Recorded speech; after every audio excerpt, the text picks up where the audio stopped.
No surprise to learn that Woodrow Wilson has been re-elected President of the US. What a strange campaign he ran with that slogan. He kept us out of war. We need America here. Farah is keeping constant patrols over Douai. I think he's trying to draw out Richthofen, but that may be my imagination. All four of us on the noon patrol want to see what this Baron looks like.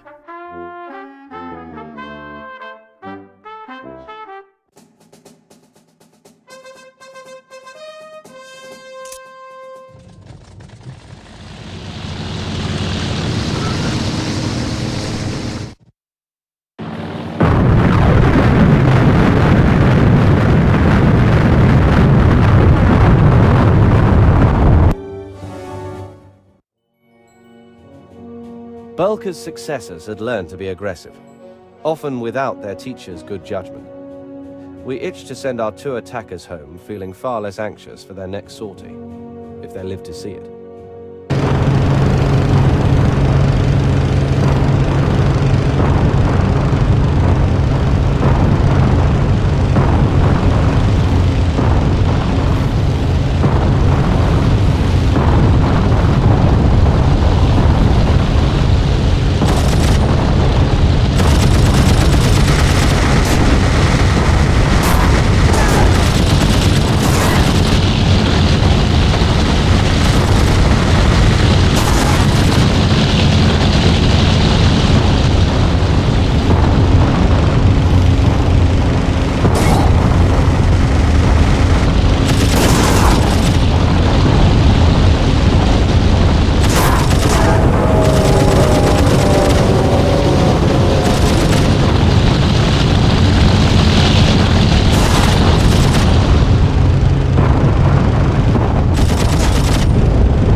Now that the Huns have evacuated Fort Vaux, Verdun is quieting and more pilots are free to join us.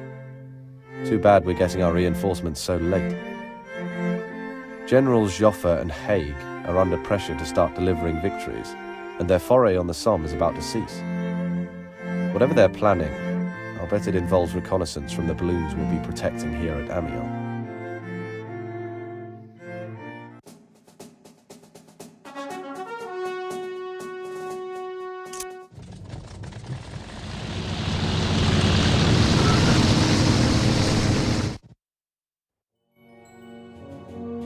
We felt a special dedication keeping watch over our balloon, like anxious parents guarding our back garden from the local thugs. While we saw no bullying aircraft, we were sure they'd come.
Hostilities along the Somme ended 2 days ago. We're now left wondering who will strike next. The whole notion of honor is becoming harder to understand as tensions around here increase. Confusion abounds. Today's patrol to Douai will be no different.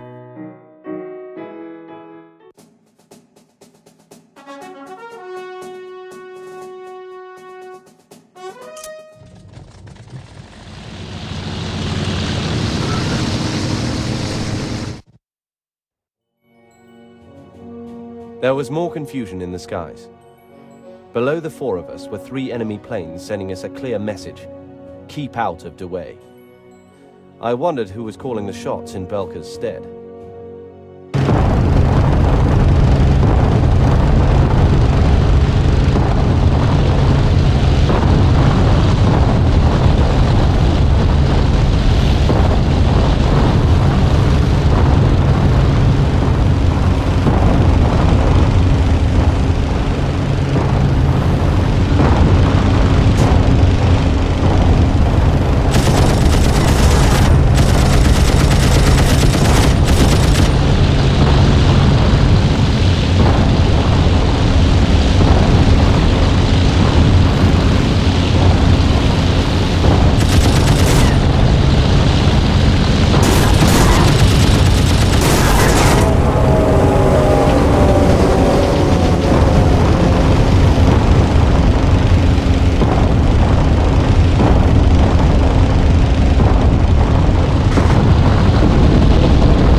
The papers report that Emperor Franz Joseph of Austria-Hungary has died. He is to be succeeded by Charles I. We generally don't see as many Austrian or Hungarian pilots as we do Germans, but we have strafed their fine ground troops on occasion. Today we'll be puncturing a couple of their balloons posted over Lille.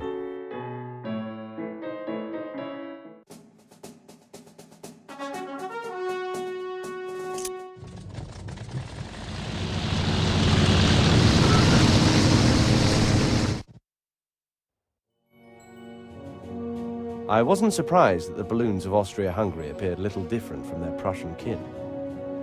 My companion and I closed on a Germanic pair, ready for any family fighters to appear.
German warships are now bombarding the English coast, and Hun seaplanes have launched their first raids on London.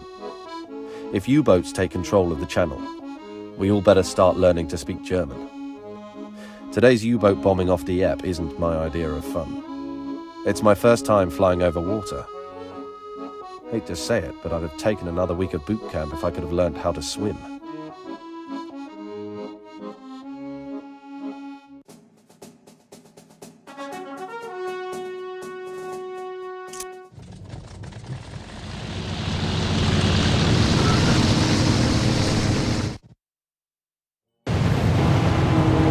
At last, I came upon two U-boats, escorted by a pair of the army. As they opened fire, I maneuvered to drop hundreds of pounds of explosives on their gates.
I wish all the branches of the military would learn to cooperate.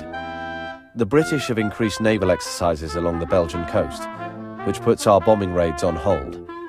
Meanwhile, the Huns have established a munitions dump at Ostend that's keeping their U-boats fully stocked.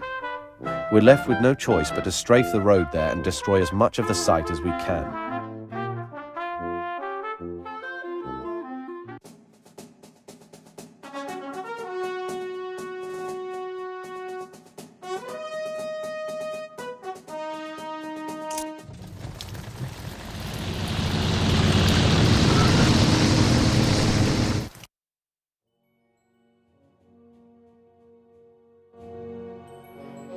The lush Belgian shoreline proved an odd backdrop for tearing up a road. I rechecked my trusty ammo drums, wondering if the Germans ever thought this whole thing was a bad mistake.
This morning, two of us are going after a couple of balloons in the vicinity of Cambrai.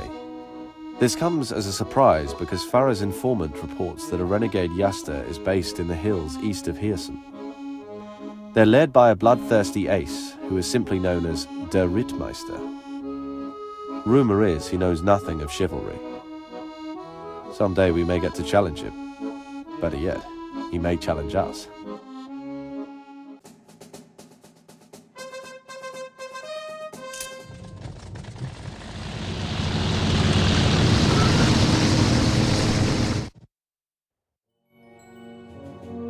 Not only did we find the balloons as planned, we caught their two albatross escorts with their trousers down. Some would have called this a dogfight, but I thought of it as more of a shooting spree.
We keep hearing of the atrocities attributed to Der Rittmeister. Our fellow pilots from Aberville recently saw his biplane pelting one of our Red Cross units. Reconnaissance has yet to pinpoint his aerodrome, though the rogue has put out the word he'll show no mercy to anyone who opposes him. Soon we'll have our day with his Yasta. Perhaps today, as three of us are on our way to patrol Hirsen.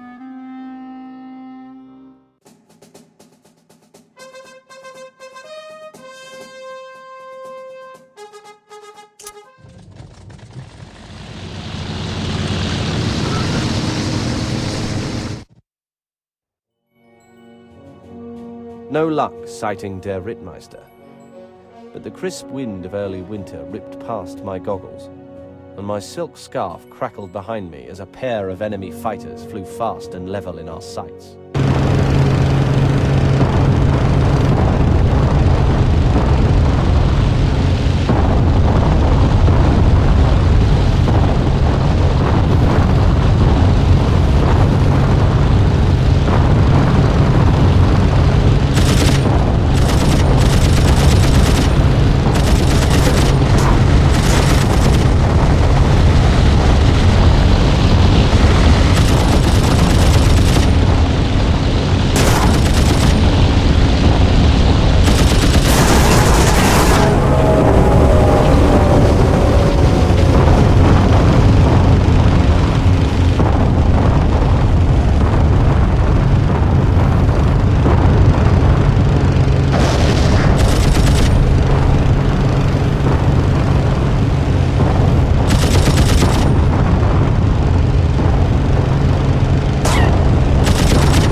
We've been notified that Britain has a new Prime Minister. Public outcry over British failures in battle has brought the fall of Sir Herbert Asquith. King George was left with no choice but to ask David Lloyd George to form a new government. U-boats are still a thorn in Britain's naval blockade, and our latest orders are to head out and bomb the swarms in the Dover Strait.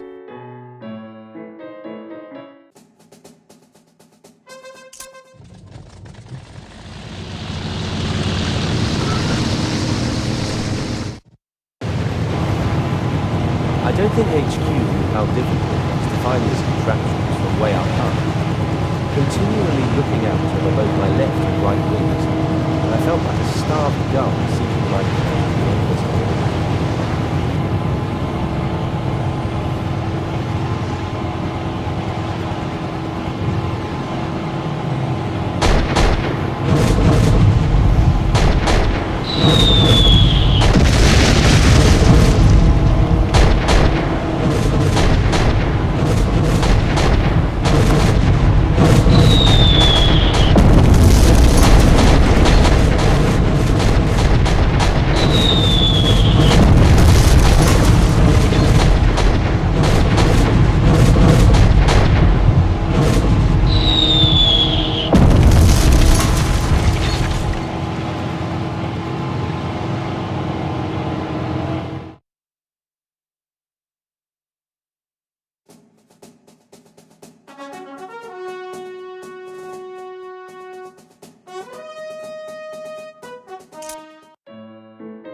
The Battle of Verdun is finally over, and Farah says it'll go down in the books as the longest in military history.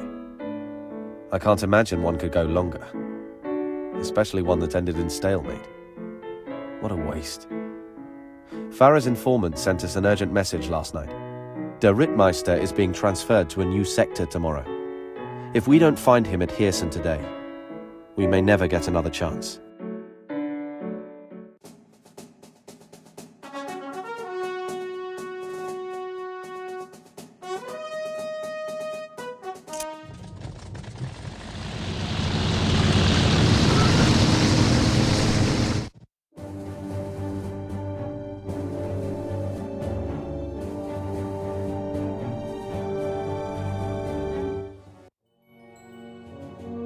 Coming upon a D2 flanked by 3 monos, the 4 of us knew we'd found Der Rittmeister. The cocky flight leader never let fellow pilots fly machines equal to his own, though this time he'd chiseled his own gravestone.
I don't believe it.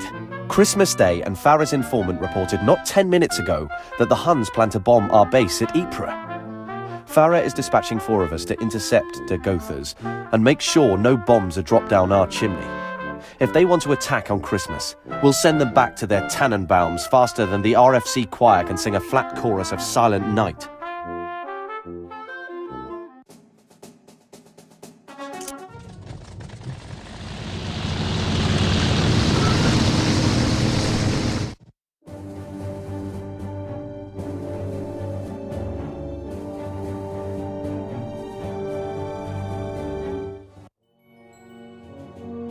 It was in the spirit of giving that we set out to safeguard our friends at Ypres. Intercepting a huge bomber and a fighter below, we'd welcomed the enemy with a little Allied holiday cheer.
As the 3rd calendar year of the war ends, President Wilson is trying desperately to mediate peace in Europe.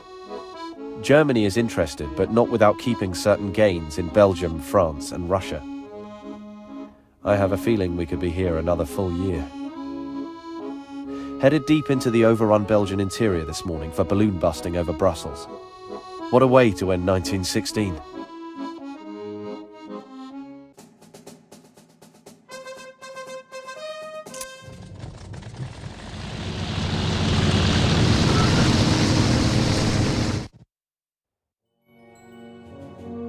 The conquered capital city cried out for liberation, as my wingman and I spied a solo balloon floating miserably above it. The 3 Hun planes on patrol below weren't offering any solace.